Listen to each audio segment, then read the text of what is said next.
কেতিয়াবা সেই অঞ্চলবিলাকৰ সামাজিক অনুষ্ঠানে বা বিভিন্ন দল সংগঠনে বা কোনোবা বিদ্যালয়ৰ শতবৰ্ষ বা সোণালী জয়ন্তী উৎসৱ এনেধৰণৰ কাৰ্যসূচীত অংশগ্ৰহণ কৰিবৰ কাৰণে মই তেনেকুৱা অঞ্চললৈ গৈছিলোঁ। আৰু কেতিয়াবা আকৌ কোনোবা ৰাজনৈতিক নেতাৰ প্ৰত্যাহ্বান গ্ৰহণ কৰিও মই চৰত গৈ উপস্থিত হৈছিলোঁ। কিন্তু এইখন প্ৰথম এনেকুৱা সভা য'ত মই অসম সাহিত্য সভাৰ এখন শাখা সাহিত্য সভাই জিলা সাহিত্য সভাৰ উদ্যোগত অনুষ্ঠিত কৰা চৰচাপৰি অঞ্চলৰ সাহিত্যৰ মেলাত য'ত স্বয়ং সাহিত্য সভাৰ সন্মানীয় সভাপতি মহোদয় উপস্থিত, আন আন প্ৰধান সম্পাদককে প্ৰমুখ কৰি বিশিষ্ট সাহিত্যিকসকল উপস্থিত, তেনেকুৱা সভাত মই জীৱনত প্ৰথমবাৰৰ কাৰণে ইয়াত উপস্থিত হৈছোঁ। মই খুব খোলাখুলিকৈ কথা কোৱা মানুহ, আপোনালোকে গম পায়। টেলিভিশ্যনত যিসকলে মোক দেখে, এতিয়া চাগে আপোনালোকে ভাবিছে যে টিভিত দেখা মানুহটো আৰু এই মানুহটোৰ মাজত দেখোন বহুত পাৰ্থক্য। টিভিত অলপ ধুনীয়াকৈ মেকআপ চেকআপ লৈ লাইট চাইট থাকে, ধুনীয়াকৈ ওলাওঁ, গতিকে দেখিবলৈ টিভিত বগলী, আৰু এতিয়া আপোনালোকে চাগে ভাবিছে মানুহটো দেখোন কাউৰীৰ নিচিনা। গতিকে আপোনালোক হতাশাত নুভুগিব, আচল ৰূপটো এইটোৱেই। আমি টেলিভিশ্যনৰ মানুহবিলাকে মানুহক আচল ছবিটো নেদেখাওঁ, আচল ছবিটো আপোনালোকৰ মাজলৈ আহিলেহে দেখে। আজি আপোনালোকে দেখি চাগে গম পাইছে। গতিকে সেইফালৰ পৰা আপোনালোক অলপ হতাশ হ'লেও মই কথা কি ক'ম, কথাখিনি শুনাৰ পিছত যদি আপোনালোকৰ ভাল লাগে, মোৰ ভাল লাগিব, আৰু যদি আপোনালোক হতাশ হয় তেনেহ'লে মই আগতীয়াকৈ আপোনালোকৰ ওচৰত মাফ খুজি থৈছোঁ। অসম সাহিত্য সভাৰ অনুষ্ঠানত মই 10 বছৰৰ বিৰতিৰ মূৰত প্ৰথমবাৰৰ কাৰণে উপস্থিত হৈছোঁ। 10 বছৰৰ বিৰতিৰ মূৰত। ইয়াৰ আগৰ বিভিন্ন অধিৱেশনতেই হওক বা কোনোবা শাখা সাহিত্য সভাৰ অধিৱেশনতেই হওক মই আমন্ত্ৰণ পাইছোঁ, নোপোৱা নহয়, কিন্তু মই উপস্থিত হোৱা নাই। কিবা কিবি কাৰণত মই যোৱা নাছিলোঁ আৰু উপস্থিত হোৱাগৈ নাছিলোঁ। কিন্তু আজি মই আপোনালোকৰ মাজলৈ এই কাৰণেই আহিছোঁ যে যিহেতু এইটো চৰচাপৰিত অনুষ্ঠিত হ'ব বুলি মই গম পাইছিলোঁ, কিন্তু ইমান বেছি ৰাস্তাটো বেয়া বা মানুহৰ ইমান যে আপোনালোক ইয়াত হিলদোল ভাঙি এনেকৈ গোট খাব মই আশা কৰা নাছিলোঁ। ইমান বেছি মানুহ হ'ব বুলি মই ভবা নাছিলোঁ। কিন্তু আহি মই দেখি মই নিজে আচৰিত হৈছোঁ যে সাহিত্য সভাৰ প্ৰতি চৰচাপৰি মানুহৰ যিটো আন্তৰিকতা হোমেন বৰগোহাঁয়ে আৰম্ভ কৰিছিল, সেই আন্তৰিকতা যে এতিয়াও পূৰা মাত্ৰাই বিদ্যমান, সেই কথাটো প্ৰমাণ হৈছে। দ্বিতীয় কথা, এই অনুষ্ঠানটোত সাহিত্যৰ কিমানখিনি চৰ্চা হ'ব বা কিমানখিনি আপোনালোকক তাত্ত্বিক জ্ঞান দিব, মই ভাবোঁ সেইটো ইমান ডাঙৰ কথা নহয়। ইয়াৰ যিটো মূল কাৰ্যসূচী, য'ত ইয়াত লিখা আছে এটা শব্দ সম্প্ৰীতি, এই শব্দটোহে আপোনালোকৰ বুকুত খুদিত হ'ব লাগে, যিটো মই ভাবোঁ আটাইতকৈ ডাঙৰ কথা। কাৰণ আজি আমাৰ ৰাজ্যখনত এই শব্দটোৰ ক'ৰবাত অভাৱ ঘটিছে। মোৰ আপোনালোকৰ প্ৰতি বিনম্ৰ অনুৰোধ যে একাংশ মানুহে সম্প্ৰীতিৰ ঠাইত আন এটা আপোনাৰ আৰু মোৰ মাজত বিলাই দিব বিচাৰিছে, সেইটোৱেই হৈছে সংঘাত। আৰু যিসকল মানুহে সেই সংঘাতৰ সূচনা কৰি আপোনাৰ মোৰ মাজত বিভাজন আনিব বিচাৰিছে, তেওঁলোকক সকীয়াই দিয়ক এই শব্দটোৰ যোগেদি। সংঘাত নহয়, সম্প্ৰীতিহে আমি অগ্ৰাধিকাৰ দিম, আৰু সম্প্ৰীতিৰ বাণী লৈ আমি ঘৰে ঘৰে সকলো ওলাই যাম। এই অঞ্চলটোৰ যিসকল খিলঞ্জীয়া মানুহ আছে, যিসকল বংগমূলীয় মানুহ আছে, যিসকল বিভিন্ন জাতি জনগোষ্ঠীৰ মানুহ আছে, আপোনালোকৰ প্ৰতি মোৰ অনুৰোধ এটাই, আপুনি যেতিয়া জন্মগ্ৰহণ কৰিছে, আপোনালোক প্ৰত্যেকেই নাঙঠ হৈ জন্মগ্ৰহণ কৰিছে। কোনেও কোনো কাপোৰ লৈ, কোনো ধৰ্ম লৈ পেলাই জন্মগ্ৰহণ কৰা নাই। আপুনি যেতিয়া জন্মগ্ৰহণ কৰিছে, আপুনি এজন মানুহ হিচাপে জন্মগ্ৰহণ কৰিছে। কোনো হিন্দু হৈ, কোনো মুছলমান হৈ, কোনো খ্ৰীষ্টান হৈ, কোনো বড়ো হৈ, কোনো কছাৰী হৈ আপুনি জন্মগ্ৰহণ কৰা নাই। আপুনি পৃথিৱীলৈ যেতিয়া আহিছে, তেতিয়া আপুনি মানুহ হিচাপে আহিছে। তাৰপিছত আপোনাক ধৰ্মৰ প্ৰয়োজন হৈছে। কোনোবা খ্ৰীষ্টান, কোনোবা ইছলাম, কোনোবা হিন্দু, কোনোবা বেলেগ বেলেগ ধৰ্মৰ তেওঁলোক অংশীদাৰ হৈছে, সেইটো পিছত আপোনাক লাগে। ধৰ্ম কিয় লাগে? মানুহ হিচাপে যিখিনি আপুনি আধ্যাত্মিক চেতনাৰে নিজকে আগবঢ়াই নিবৰ কাৰণে, যিখিনি আপোনাৰ মন আৰু মগজুক শান্ত কৰি ৰাখিবৰ কাৰণে আমি কিবা এটাৰ যেতিয়া আশ্ৰয় লওঁ, সেইটোৱে আমাৰ ধৰ্ম। আমাৰ ৰাজ্যখনত এতিয়া ধৰ্মক লৈ শান্তিতকৈ অশান্তি বেছিকৈ বিয়পাবলৈ একাংশই চেষ্টা কৰিছে, যিটোৰ মই দুৰ্ঘুৰ বিৰোধী। আৰু সেইকাৰণে আপোনালোকক কৈছোঁ, এই সম্প্ৰীতি শব্দটোক আপোনালোকে বুকুত খুদিত কৰক। অসম সাহিত্য সভাৰ এই চৰচাপৰি আজিৰ যিখন এই সভা, এই সভাখনে অসমৰ সকলো চৰ চাপৰি অঞ্চলৰ মানুহক এটা বাৰ্তা দিয়ক। কি বাৰ্তা? কুলধৰ শইকীয়াই যিখিনি কথা আপোনালোকৰ আগত কৈছে যে আমাৰ ভাষাটোৰ কথা কৈছে, আমাৰ সাহিত্য সংস্কৃতিৰ কথা কৈছে, আমাৰ উঠি অহা প্ৰজন্মৰ কথা কৈছে। আজি আমাৰ লোকপিয়ল আহি থকা লোকপিয়লত অসমীয়া ভাষাৰ স্থান কিমান আৰু তললৈ নামিব সেইটোক লৈ এটা আমি ভয় খাই আছোঁ। 42%ৰ পৰা গৈ আৰু বেছি তললৈ হয়তো আমি নামিমগৈ নেকি, এইটো এটা আমাৰ মনত প্ৰশ্নৰ উদয় হৈ আছে। যিখন ৰাজ্যত এটা সময়ত অসমীয়া ভাষাটোক আমি গৌৰৱেৰে কেতিয়াও প্ৰশ্নবোধক চিনৰ উদয় হ'ব নালাগিব বুলি আমি ভাবিছিলোঁ, আজি সেইখন ৰাজ্যত অসমীয়া ভাষাটোৰ মৰ্যাদাক লৈ আমি চিন্তিত হ'বলগীয়া হৈছে। আপোনালোকে ভাবক, মোৰ খোলা কথা, যদি আপোনালোকবিলাকে লোকপিয়লত অসমীয়াক যদি মাতৃভাষা বুলি নিলিখে তেনেহ'লে কিন্তু অসমীয়া ভাষা কেতিয়াও 1 নম্বৰত স্থান নাপাব। যিবিলাক মানুহে কাৰোবাক উচতাইছে, যিবিলাক মানুহে ন্যস্ত স্বাৰ্থৰ কাৰণে ৰাজনীতিৰ পাশা খেলত পৰি পেলাই আপোনাক মোক পণবন্দী কৰি নিজৰ অভিষ্ট সিদ্ধি কৰিব বিচাৰিছে, সেইবিলাক মানুহক আপোনালোকে প্ৰত্যুত্তৰ দিব লাগিব যে আমি ইয়াত হালে হিমজুৱে জন্মগ্ৰহণ কৰিছোঁ আৰু আমাৰ ৰাজ্যখন অসম আৰু আমি প্ৰত্যেকেই অসমীয়া। পিছত আপুনি কিবা কিবি হৈছে, কোনোবা কছাৰী হৈছে, কোনোবা মিচিং হৈছে, কোনোবা দেউৰী, কোনোবা খামতি, কোনোবা বংগমূলীয়, যিয়ে নহওক আপোনালোক যিমানবিলাক আমি জনগোষ্ঠী আছোঁ আমি বৃহত্তৰ অসমীয়া জাতি, আৰু অসমীয়া জাতিৰ ঠাল হিচাপে এটা এটা সুকীয়া পৰিচয় সকলোৱে থাকে, সেইটো থাকিবই। সেই মাতৃভাষা গ্ৰহণ কৰি সেই মাতৃভাষাৰ আপুনি বিকাশ কৰিব লাগিব, নিজৰ ভাষাটোক আপুনি ভাল পাব লাগিব। কিন্তু মনত ৰাখিব, আপুনি যেতিয়া এই অসমখনত আছে তেনেহ'লে আপুনি নিজকে প্ৰথম অসমীয়া বুলি চিনাকি দিবই লাগিব। আমি ভাৰতত যেতিয়া থাকোঁ আমি ভাৰতীয়, অসমৰ প্ৰেক্ষাপটত আমি অসমীয়া। আমি যদি দৰঙৰ প্ৰেক্ষাপটত আমি চাওঁ তেনেহ'লে ইয়াত বিভিন্ন ধৰণৰ জাতি জনগোষ্ঠী আছে।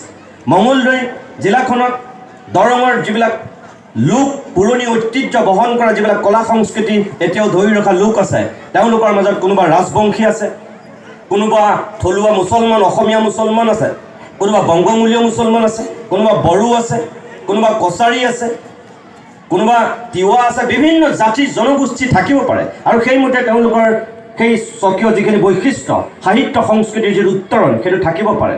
কিন্তু সামগ্ৰিকভাৱে আপোনালোক এখন বৰ অসমৰ সন্তান আৰু আপোনালোকে সেই চিন্তাৰে নিজকে আগবঢ়াই লৈ যাব লাগিব। মই কিয় কৈছোঁ, আজি ধৰক বিভিন্ন সময়ত বিতৰ্ক হয়, কোনোবাই এটা বিশেষ লেবেল লগাই দিব বিচাৰে।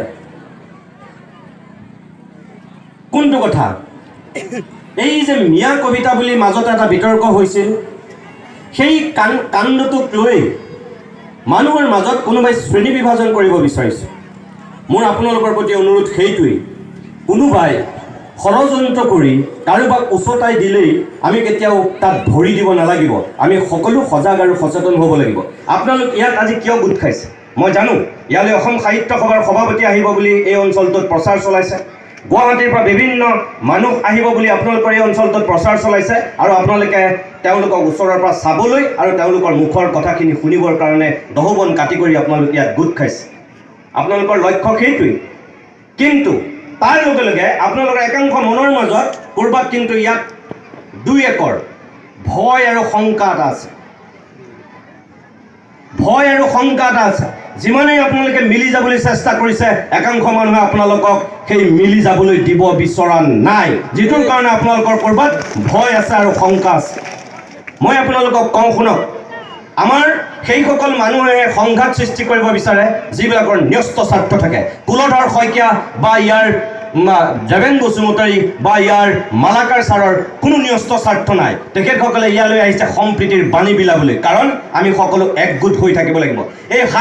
এই হাতখনৰ 5টা আঙুলি যেতিয়া থাকিব, আমি যদি মুঠি মাৰোঁ তেতিয়াহ'লে আমাৰ এই মুঠিটো মজবুত হ'ব।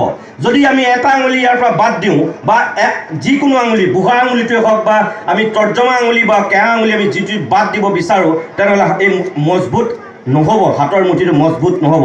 গতিকে মোৰ কথা হ'ল, অসমত যিমানবিলাক জাতি জনগোষ্ঠী আছে, যিমানবিলাক খিলঞ্জীয়া ভূমিপুত্ৰ বা বংগমূলীয় মানুহ যিমানেই নাথাকক কিয়, সকলোকে লৈ আমি একগোট হ'ব লাগিব আৰু এই মুঠিটো মজবুত কৰিব লাগিব। তেতিয়াহে আমাৰ এই হাতৰ মুঠিটো মজবুত হ'ব। কিন্তু তাৰ লগে লগে মই আপোনালোকক এটা কথা ক'ম, চৰ চাপৰিবিলাকৰ যিটো অৱস্থা, আমাৰ চৰকাৰবিলাকে যিবিলাক গুৰুত্ব দিব লাগিছিল, দুৰ্ভাগ্যজনকভাৱে আজি স্বাধীনতাৰ এই 70 বছৰৰ পিছতো যি ধৰণৰ উন্নয়ন আৰু বিকাশ হ'ব লাগিছিল সেইবিলাক নহ'ল। চৰ চাপৰিৰ একাংশ মানুহক কোনোবা ৰাজনৈতিক দলে কেৱল ভোট বেংক হিচাপে ব্যৱহাৰ কৰিলে বিগত সময়ছোৱাত। তাৰ মই ভাবোঁ অৱসান ঘটিব লাগে। আপোনালোকৰ প্ৰতি অনুৰোধ সেইটোৱেই যে আপোনালোকেও কোনোবা এটা ৰাজনৈতিক দলৰ অকল লেবেল মৰা ভোট বেংক হৈ নাথাকিব।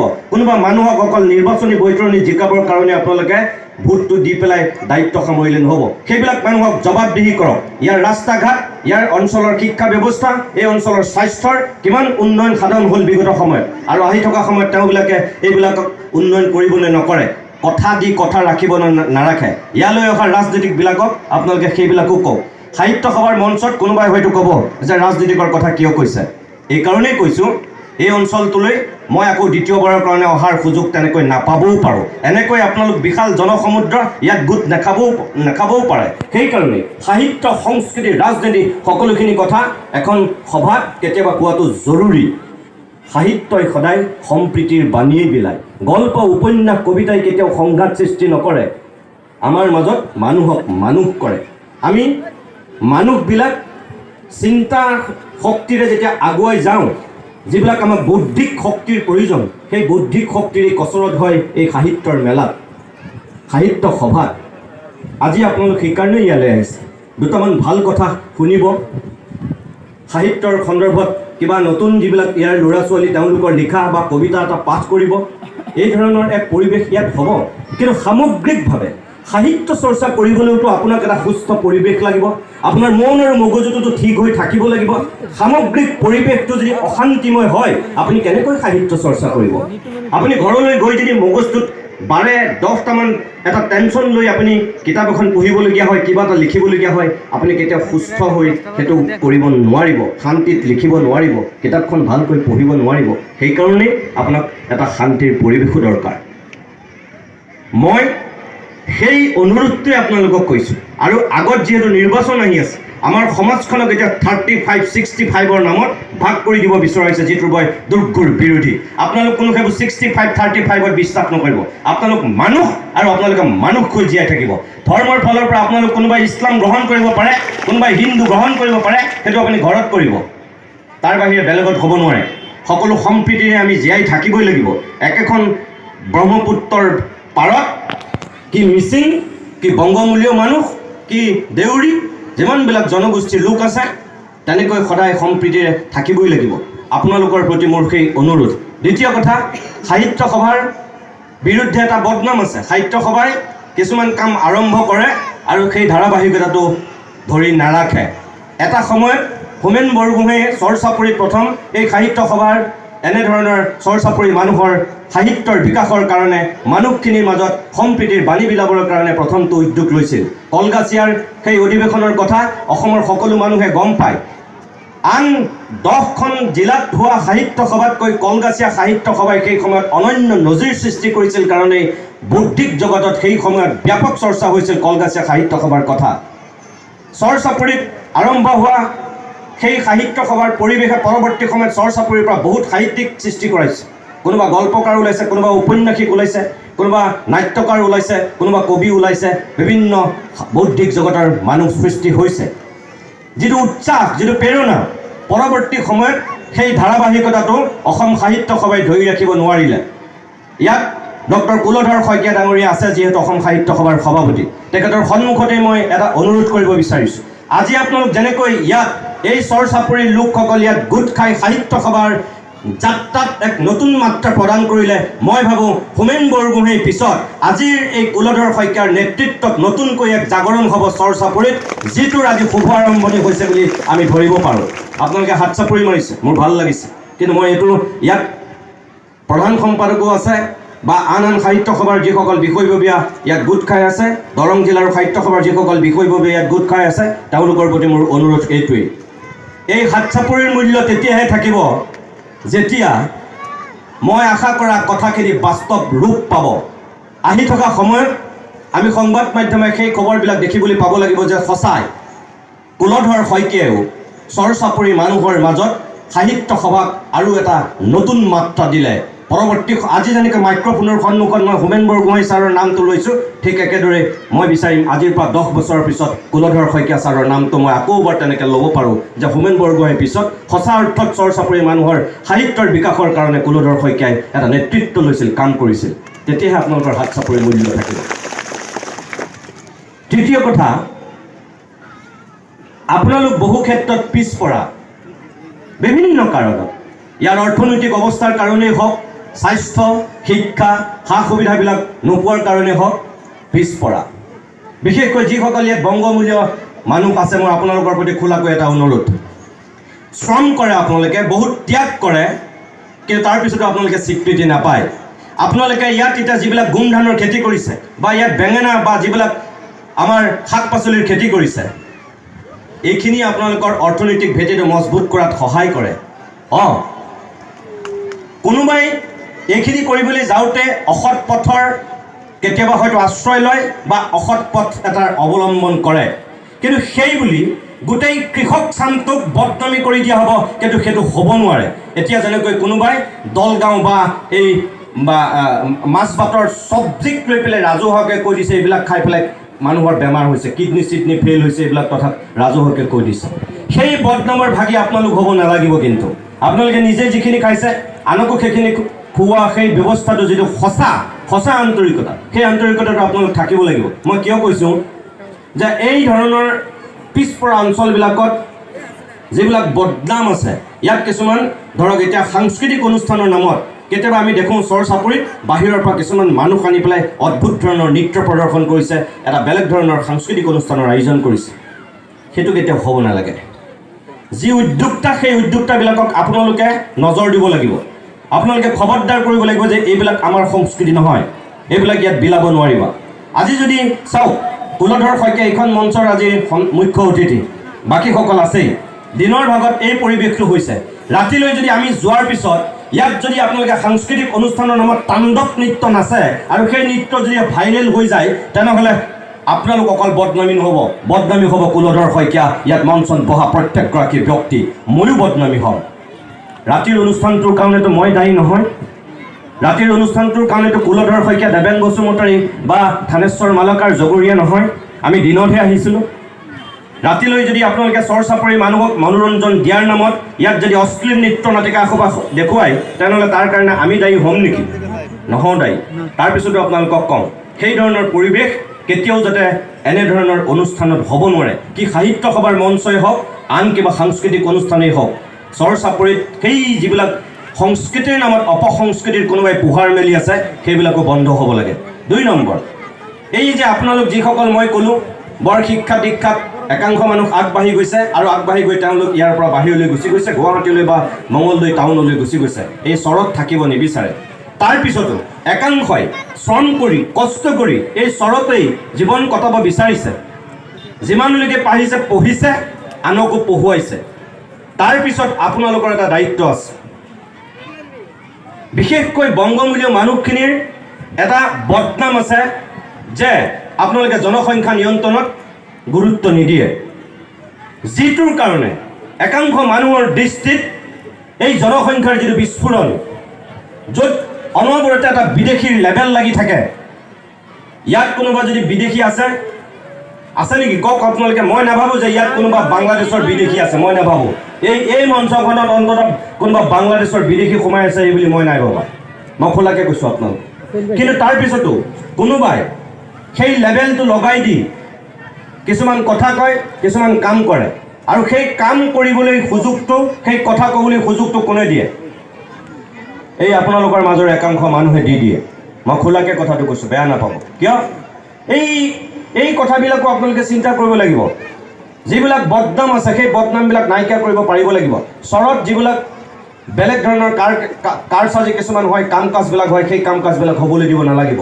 সেইবিলাক বন্ধ কৰিব লাগিব, আৰু তাৰ দায়িত্ব কোনে ল'ব লাগিব? আপোনালোকে। যিসকল ইয়াত ডেকা বন্ধু আছে, তেওঁলোকৰ প্ৰতি মোৰ অনুৰোধ, তোমালোক শিক্ষিত, তোমালোকে পঢ়া শুনা কৰিছা, তোমালোকৰ মা দেউতাক তোমালোকে নিজেই বুজাব লাগিব। আৰু যিসকল নিজেই এতিয়া মাক দেউতাক হৈছে, তোমালোকেও নিজে বুজি পাব লাগিব যে যিটো এজনী কম বয়সত যেতিয়া ছোৱালী বিয়া হয়, তাই 3-4টা সন্তান জন্ম দিয়াৰ পিছত স্বাভাৱিকতেই কম বয়সতে বিয়া হোৱাৰ কাৰণে তেওঁ শাৰীৰিক অৱস্থাটো ভাল নহ'ব, কিন্তু তাৰপিছত বহুত মানুহে 2জনী 3জনীলৈকে পিছত মহিলাক বিয়া পাতে। এই কাৰবাৰবিলাক বন্ধ হ'ব লাগে। আল্লাই দিয়া দান বুলি আপোনালোকৰ যিটো বিশ্বাস, কোনোবা ধৰ্মীয় গুৰুৱে যিটো কৈ দিয়ে, এইবিলাক বন্ধ হ'ব লাগে। জনসংখ্যা নিয়ন্ত্ৰণ হ'বই লাগিব, নহ'লে সেই বদনামটো আপোনালোকে লৈ থাকিব। আজি 9খন জিলাৰ পৰা 11খন জিলাত মুছলমানৰ জনসংখ্যা বৃদ্ধি হোৱাৰ লগে লগে বহুত মানুহ আতংকিত হৈছে আৰু কৈছে যে গোটেইগাল বিদেশী সোমাই গৈছে, সেইকাৰণে জনসংখ্যাৰ বিস্ফোৰণ হৈছে। মই নাভাবোঁ কোনোবা বাংলাদেশৰ পৰা আহি লাখে লাখে মানুহ সোমাই গৈছে বুলি কৈ পেলাই জনসংখ্যাৰ বৃদ্ধি হৈছে, মই নাভাবোঁ। মই ভাবোঁ জন্ম নিয়ন্ত্ৰণৰ ক্ষেত্ৰত বংগমূলীয় মানুহখিনিৰ যিটো সজাগ আৰু সচেতনতা থাকিব লাগিছিল, সেইখিনি নথকাৰ কাৰণেই তেওঁলোকৰ অবাধ জন্ম নিয়ন্ত্ৰণটো অটুট থকাৰ কাৰণেই জনসংখ্যাৰ মহা বিস্ফোৰণ হৈছে বহু এই চৰ চাপৰিবিলাকত, আৰু তাৰ বদনামৰ ভাগ ল'ব লগা হৈছে গোটেই জনগোষ্ঠীটোৱে। কিছুমান মানুহৰ ভুলৰ কাৰণে গোটেই জনগোষ্ঠীটোৱে বদনামৰ ভাগ লৈছে, সেইটো হ'ব নালাগে। ছোৱালীবিলাকক অলপ পঢ়া শুনা কৰাৰ পিছত আপোনালোকে আৰু নপঢ়ুৱাই, ভুল। ছোৱালীবিলাক অকল সন্তান জন্ম দিয়া যন্ত্ৰ নহয়, মনত ৰাখিব। তেওঁলোকো মানুহ। ল'ৰাটোক যদি পঢ়ুৱাইছে আপোনালোকে ছোৱালীবিলাককো পঢ়ুৱাবই লাগিব। তাইকো সুশিক্ষিত কৰক, তাইকো মানুহ কৰক, তাইৰো এটা সপোন আছে। সেইকাৰণে মই আপোনালোকৰ প্ৰতি অনুৰোধ, আমাৰ চৰ চাপৰি মানুহবিলাকে অকল ল'ৰাক পঢ়াব বিচাৰে, ছোৱালীবিলাকক অলপ পঢ়োৱাৰ পিছত তাইক আৰু বেলেগলৈ বিয়া দি দিব বিচাৰে, ভুল। তাইকো সুশিক্ষিত কৰক, তাইৰো এটা মন আছে, তাইৰো এটা মগজু আছে। সেই চিন্তাখিনি আপোনালোকে কৰিব লাগিব আৰু আপোনালোকে সেই দিশত আগবঢ়াই দিব পাৰিব লাগিব।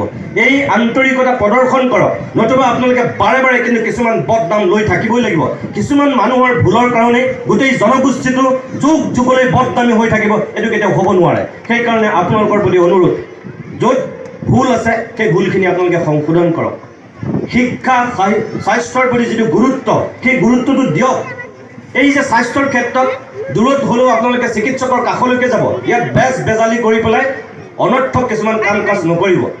আপোনালোকে বিশ্বাস কৰে কিছুমান, মই জানো বদৰুদ্দিন আজমলৰ নিচিনা মানুহৰ এইটো জৰা ফুকা কৰা পানী বিলোৱাৰ মই দেখিছোঁ নিজে। সেইবিলাক বন্ধ হ'ব লাগে। এতিয়া জৰা ফুকা কাৰবাৰ এই বিজ্ঞানৰ যুগত চলিব নালাগে। আপোনালোকে ইয়াত দূৰত থাকিলেও আপোনালোকে তালৈ যাওক, আৰু আপোনালোকৰ ওচৰত প্ৰাথমিক স্বাস্থ্যকেন্দ্ৰ নাই যদি এই যে নিৰ্বাচনবিলাক আহে, ইয়ালৈ যে নেতাবিলাক আহে, বাধ্য কৰাওক যে এখন ইয়াত প্ৰাথমিক স্বাস্থ্যকেন্দ্ৰ আপুনি দিম বুলি কথা দিয়ক, দিব লাগিবই, বাধ্য কৰক। সেইকাৰণেই কৈছোঁ, বিজ্ঞান মনস্কতাৰে আপোনালোক আগবাঢ়ক। শিক্ষা স্বাস্থ্য এই দুটাত সৰ্বাধিক গুৰুত্ব দি আগবাঢ়িলেহে আপোনালোকৰ বাকীবিলাকৰ উন্নতি হ'ব। স্বাস্থ্য যদি ভাল নহয়, শিক্ষাৰ পোহৰ যদি আপুনি ভালকৈ নাপায়, কেনেকৈ আপুনি সাহিত্য চৰ্চা কৰিব? সাহিত্য সভাৰ সভাপতি আহি ইয়াত আমূল পৰিৱৰ্তন কৰি দিব নোৱাৰে, কথাখিনি ক'বহে পাৰে, এটা পৰিৱেশ তৈয়াৰ কৰি দিব পাৰে। দেৱেন বসুমতাৰী, থানেশ্বৰ মালাকাৰ, পৃথ্বীৰাজ ৰাভাই আপোনালোকক কথা কৈ পেলাই উদ্বুদ্ধ কৰিব পাৰিব, কিন্তু বাকী পৰিৱেশখিনি কোনে তৈয়াৰ কৰিব? এই আপোনালোকে তৈয়াৰ কৰিব লাগিব।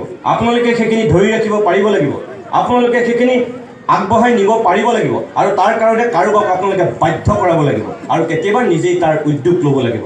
আজি মই ভাবোঁ আপোনালোক এনেকৈ ইমান মানুহখিনি যে গোট খাইছে, এটা আন্তৰিকতা আছে। অসমীয়া ভাষা সাহিত্যৰ প্ৰতি আপোনালোকৰ এটা আন্তৰিকতা আছে। আপোনালোকে কেতিয়াও নিজকে, মই ভাবোঁ, অসমীয়া নহয় বুলি কেতিয়াও নাভাবে, ভাবে জানো?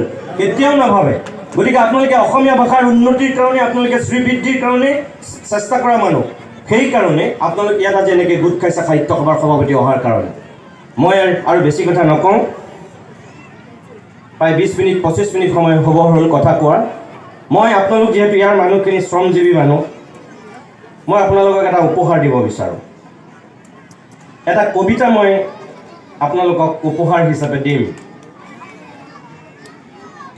কবিতাটো মোৰ এগৰাকী সহকৰ্মী, এতিয়া তেওঁ আমাৰ টেলিভিশ্যনত নাই, বশিষ্ঠদেৱ ফুকন, তেওঁ লিখিছিল। আপোনালোক এই মই আহি থাকোঁতে দেখিছোঁ গোটেই মানুহবিলাকে যে ইমান কষ্ট কৰি আছে, খেতিৰ লগত জড়িত, গোটেই মানুহখিনিতো কৃষক, ইয়াৰ গৰিষ্ঠ সংখ্যক মানুহ যিহেতু কৃষক, সেই কৃষকৰ প্ৰতি শ্ৰদ্ধা জনাই তেনেকুৱা এটা কবিতাই মই আপোনালোকৰ আগত পাঠ কৰি মই ইয়াৰ পৰা বিদায় মাগিম। মোৰ পিতাই খেতিয়ক বাবেই মই সুখী, কবিতাটোৰ শিৰোনাম।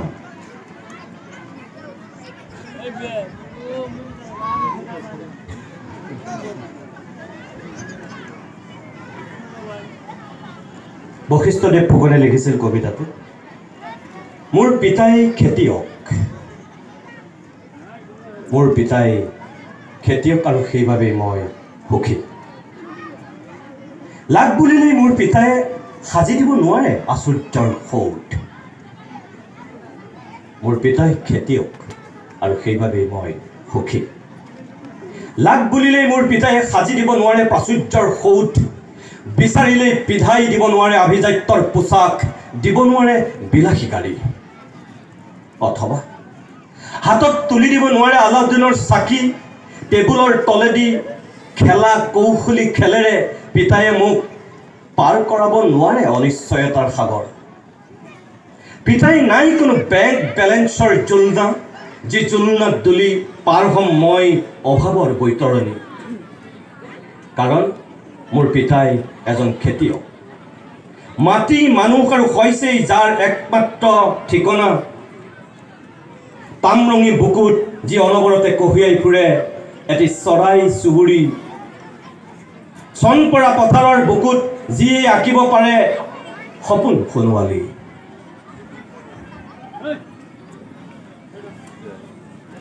মোৰ পিতায়ে নাজানে গোলকীকৰণৰ কথা, নাজানে ডিজিটেল ইণ্ডিয়াৰ কথা, নিউটনৰ গতিসূত্ৰ অথবা আইনষ্টাইনৰ আপেক্ষিকতাবাদ।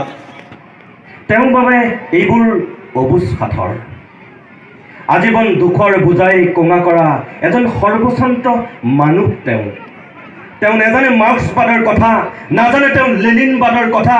ইচ্ছা কৰিলেই তেওঁ পঢ়িব নোৱাৰে ইলিয়াড অথবা ওডিচি, পঢ়িব নোৱাৰে ডাণ্টেৰ ডিভাইন কমেডি। তেওঁ নাজানে নেৰুদা অথবা হিৰুদাৰ কথা, নাজানে পল ৰবচন অথবা ভিঞ্চিৰ গোপন ব্যথা। কাৰণ মোৰ পিতাই এজন খেতিয়ক। আনৰ সুখত সুখী, আনৰ দুখত দুখী হোৱা মোৰ পিতাই এজন তেনেই সাধাৰণ মানুহ। ধুমুহাৰ মাজতো বটবৃক্ষৰ দৰে থিয় দিবলৈ শিকোৱা এজন নিৰক্ষৰ মানুহ তেওঁ, যি মোক আওৰাবলৈ শিকাইছে কষ্ট আৰু ত্যাগৰ নেওতা। মাটি আৰু শিপা খামুচিবলৈ শিকোৱাৰ বাহিৰে তেওঁ মোক কোনোদিনেই শিকোৱা নাই সফল হোৱাৰ আমোঘ মন্ত্ৰ। কাৰণ মোৰ পিতাই এজন খেতিয়ক আৰু সেইবাবেই মই সদায় সুখী। এই কবিতাটো আপোনালোকক উপহাৰ হিচাপে দিছোঁ এই কাৰণেই যে আপোনালোক শ্ৰমজীৱী